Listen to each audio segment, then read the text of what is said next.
రెండో సమూయేలు 19వ అధ్యాయం. రాజు తన కుమారుని గూర్చి దుఃఖించుచు ఏడ్చుచున్నాడను సంగతి ఆ దినమున జనులందరూ విని, యుద్ధమందు సిగ్గుతో పారిపోయిన జనుల వలె వారు నాడు దొంగ నడకలతో వచ్చి పట్టణంలో ప్రవేశించిరి. నాటి విజయము జనులందరికీ దుఃఖమునకు కారణమాయే.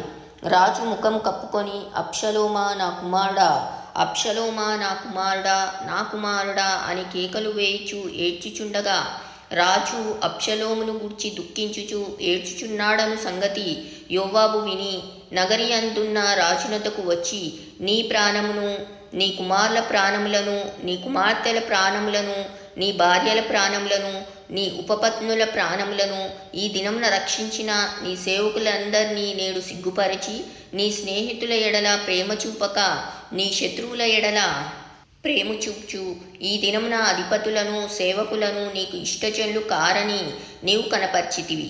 మేమందరము చనిపోయి అబ్షలోము బ్రతికి ఉండిన ఎడల అది నీకు ఇష్టమగునన్న మాట ఈ దినమున నేను తెలుసుకొనిచున్నాను.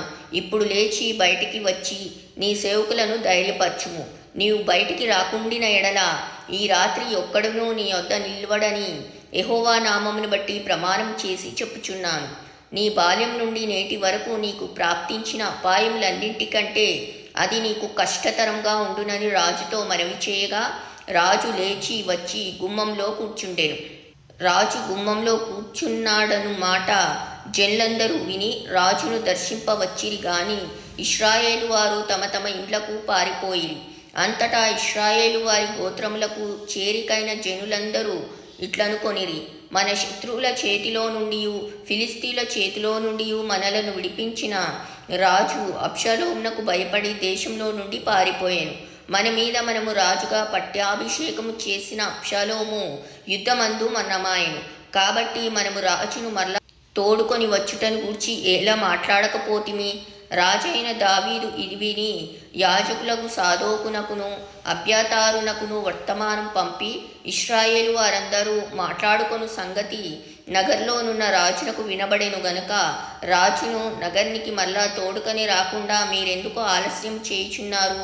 మీరు నాకు ఎముక నంటినట్టియు మాంసం నంటినట్టియు సహోదరులై ఉండగా రాజును తోడుకొని రాకుండా మీరెందుకు ఆలస్యం చేయుచున్నారని యూదావారి పెద్దలతో చెప్పుమని ఆజ్ఞ ఇచ్చెను. మరియు అమాషా యొద్దకు దూతలను పంపి, నీవు నాకు ఎముక నంటిన బంధుడవు మాంసం నంటిన బంధుడవు కావా? యోవాబునకు బదులుగా నిన్ను సైన్యాధిపతిగా నేను కాయపరిచిన ఎడల దేవుడు గొప్ప అపాయం నాకు కలగచేయునుగాకని చెప్పుడనెను.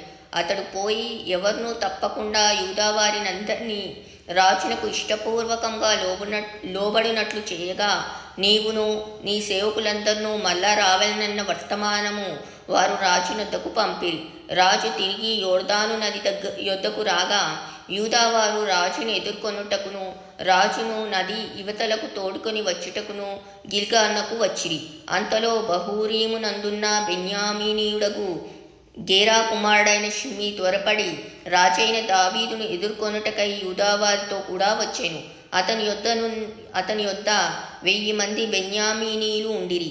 మరియు సౌలు కుటుంబమునకు సేవకుడగు సీబాయును అతని 15 కుమారులను అతని 20 మంది దాసులను వచ్చి రాజు ఎదుట నది దాటిరి. రాజు ఇంటి వారిని అవతలకు దాటించుటకును రాజు దృష్టికి అనుకూలమైన దాన్ని చేయుటకును రేవు పడవను యువతలకు తెచ్చి ఉండిరి. అంతటా గేరా కుమారుడగు షిమ్మీ వచ్చి రాజు యోర్దాను నది దాటిపోగానే అతనికి సాష్టాంగపడి, నా ఏలినవాడా, నేను చేసిన ద్రోహము నా మీద మోపకుము.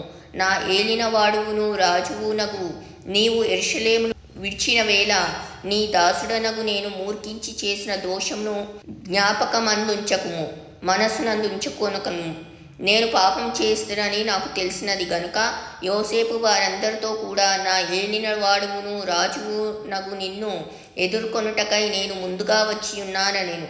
అంతటా సెరూయా కుమారుడగు అబీషై, యెహోవా అభిషేకించిన వానిని శపించిన ఈ షిమ్మీ మరణమునకు పాత్రుడు కాడా అని అనగా, దావీదు, సెరూయా కుమారులారా, మీకును నాకును ఏమి పొందు? ఇట్టి సమయమున మీరు నాకు విరోధులవుదురా?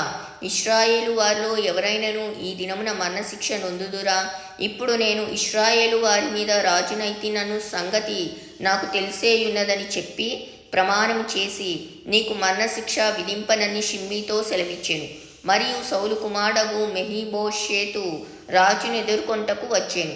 రాజు పారిపోయిన దినం మొదలుకొని అతడు సుఖంగా తిరిగి వచ్చిన నాటి వరకు అతడు కాలు కడుక్కొనకయు గడ్డం కత్తిరించుకొనకయు బట్టలు ఉతుక్కొనకయు ఉండెను. రాజును ఎదుర్కొంటకై అతడు యెరూషలేమునకు రాగా రాజు మెఫీబోషెతు నీవు నాతో కూడా రాకపోతివేమని అతన్ని అడిగాను. అందుకతడు నా ఏలినవాడా రాజా, నీ దాసుడనైన నేను కుంటివాడను గనుక గాడిద మీద గంట కట్టించి ఎక్కి రాజుతో కూడా వెళ్ళిపోదునని నేను అనుకొనగా నా పనివాడు నన్ను మోసం చేసెను. సీబా, నీ దాసుడనైన నన్ను గూర్చి నా ఏలినవాడువును రాజువునగు నీతో అబద్ధమాడెను. అయితే నా ఏలినవాడువును రాజువునగు నీవు దేవదూత వంటి వాడవు. నీ దృష్టికి ఏది అనుకూలమో దాని చేయుము. నా తండ్రి ఇంటి వారందరూ నా ఏలినవాడువును రాజువునగు నీ దృష్టికి మృతుల వంటి వారై ఉండగా నీవు నీ బల్ల యొద్ద భోజనం చేయు వారిలో నీ దాసుడనైన నన్ను చేర్చితివి. కాబట్టి ఇకను రాజువైన నీకు మొరపెట్టుటకు నాకేమి న్యాయమని అనగా రాజు నీ సంగతులను నీవిక ఎందుకు ఎత్తుదువు? నీవును సీబాయును భూమిని పంచుకొనుడని నేను ఆజ్ఞ ఇచ్చి తిని గదా అనెను. అందుకు మెఫీబోషెతు నా ఏలిన వాడవగు నీవు నీ నగరికి తిరిగి క్షేమంగా వచ్చి ఉన్నావు గనక అతడు అంతయు తీసుకొనవచ్చుననెను. మరియు గిలాదీయుడగు బర్జిల్లాయి రోగేలీము నుండి యోర్దాను అద్దరికి వచ్చి రాజుతో కూడా నది దాటెను. బర్జిల్లాయి 80 సంవత్సరముల వయస్సు కలిగి బహు ముసలివాడై ఉండెను. అతడు అధిక ఐశ్వర్యవంతుడు గనుక రాజు మహానయీంలో నుండగా అతనికి భోజన పదార్థములను పంపించుచూ వచ్చెను. యెరూషలేములో నా యొద్ద నిన్ను నిలిపి పోషించెదను. నీవు నాతో కూడా నది దాటవలనని రాజు బర్జిల్లాయితో సెలవీయగా బర్జిల్లాయి రాజువగు నీతో కూడా యెరూషలేమునకు వచ్చుటకు ఇక నేనెన్ని దినములు బ్రతకబోదును? నేటికి నాకు 80 ఏండ్ల ఆయెను. సుఖదుఖములకున్న భేదమును నేను గుర్తింపగలనా? అన్నపానముల రుచి నీ దాసుడనైన నేను తెలుసుకొనగలనా? గాయకుల యొక్కయు గాయకురాండ్ర యొక్కయు స్వరము నాకు వినబడునా? కావున నీ దాసుడనగు నేను నా ఏలినవాడువును రాజువునగు నీకు ఎందుకు భారంగా ఉండవలెను? నీ దాసుడనైన నేను నీతో కూడా నది దాటి అవతల కొంచెం దూరం వచ్చేదను గాని రాజువగు నీవు నాకంత ప్రత్యుపకారం చేయనేలా? నేను నా ఊరి అందుండి మరణమై నా తల్లిదండ్రుల సమాధి అందు పాతి పెట్టబడుటకై అచ్చటికి తిరిగిపోవునట్లు నాకు సెలవిమ్ము, చిత్తగించుము. నీ దాసుడగు కింహాము నా ఏలిన వాడువును రాజువునగు నీతో కూడా వచ్చుటకు సెలవిమ్ము. నీ దృష్టికి ఏది అనుకూలమో దానిని అతనికి చేయుమని మనవి చేయగా రాజు కింహాము నాతో కూడా రావచ్చును. నీ దృష్టికి అనుకూలమైన దానిని నేను అతనికి చేసేదను, మరియు నా వలన నీవు కోరునదంతయు నేను చేసేదనని సెలవిచ్చెను. జనులందరూ రాజును నది అవతలకు రాగా రాజు బర్జిల్లాయిని ముద్దు పెట్టుకొని దీవించెను. తరువాత బర్జిల్లాయి తన స్థలమునకు వెళ్ళిపోయెను. యూదా వారందరూ ఇశ్రాయేలు వారిలో సగం మందియు రాజును తోడుకొని రాగా రాజు కింహాంను వెంటబెట్టుకొని గిల్గాలునకు వచ్చెను. ఇట్లుండగా ఇశ్రాయేలు వారందరూ రాజునొద్దకు వచ్చి మా సహోదరులకు యూదావారు ఎందుకు నిన్ను దొంగలించుకొని నీ ఇంటి వారిని నీ వారిని యోర్దాను యువతలకు తోడుకొని వచ్చిరని అడగగా యూదావారందరూ రాజు మీకు సమీప బంధువుడై ఉన్నాడు గదా, మీకు కోపం ఎందుకు? అలాగుండినను మాలో ఎవరైనాను రాజు సొమ్ము ఏమైనను తింటిమా? మాకు ఇనాము ఏమైనా ఇచ్చెనా అని ఇశ్రాయేలు వారితో అనిరి. అందుకు ఇశ్రాయేలు వారు రాజులో మాకు 10 భాగములున్నవి, మీకంటే మేము దావీదునందు అధిక స్వాతంత్రం గలవారము. రాజును తోడుకొని వచ్చుటను గురించి మీతో ముందుగా మాట్లాడిన వారం మేమే గదా, మీరు మమ్మను నిర్లక్ష్యం చేస్తురేమి అని యూదా వారితో పలికిరి. యూదా వారి మాటలు ఇశ్రాయేలు వారి మాటల కంటే కఠినముగా ఉండెను.